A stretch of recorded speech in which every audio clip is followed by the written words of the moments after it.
ಯಾಕೆ ಯಾರ ಮ್ಯಾಗ ಯಾರು ನಂಬಿಕೆ ಇಟ್ಕೊಂಡು ಕುಂದ್ರಕ್ಕಾಗಲ್ಲ. ಯಾಕೆ ಇವತ್ತು ಆಡೋದು ನಾಳೆ ಆಡ್ತಾರ ಅನ್ನೋದು ಅವ್ನ ಮೇಲೆ ನಂಬಿಕೆ ಇಡೋಕ್ಕಾಗಲ್ಲ. ಹಂಗೈತೆ. ಯಾಕಪ್ಪ ಅಂದ್ರೆ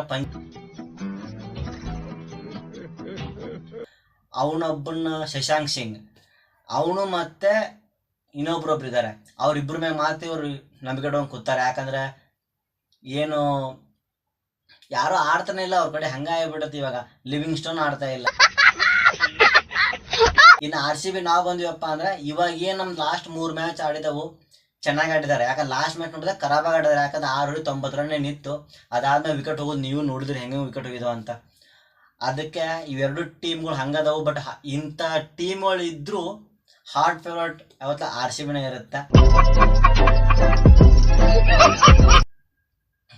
ಯಾವತ್ತೂ RCB ಕ್ರೇಜ್ ಕಮ್ಮಿ ಆಗಲ್ಲ. ಯಾರು ಎಷ್ಟು ಹೊಯ್ಕೊಂಡ್ರು ಕಮ್ಮಿ ಆಗಲ್ಲ, ಯಾರು ಪಡ್ಕೊಂಡ್ರು ಕಮ್ಮಿ ಆಗಲ್ಲ. RCBನೇ ಯಾವತ್ತ. RCB ಬೀಟ್ ಮಾಡು ಇನ್ನೊಂದು ಟೀಮ್ IPL ಯಾವತ್ತು ಬರೋದಿಲ್ಲ, ಹುಟ್ಟುದೂ ಇಲ್ಲ.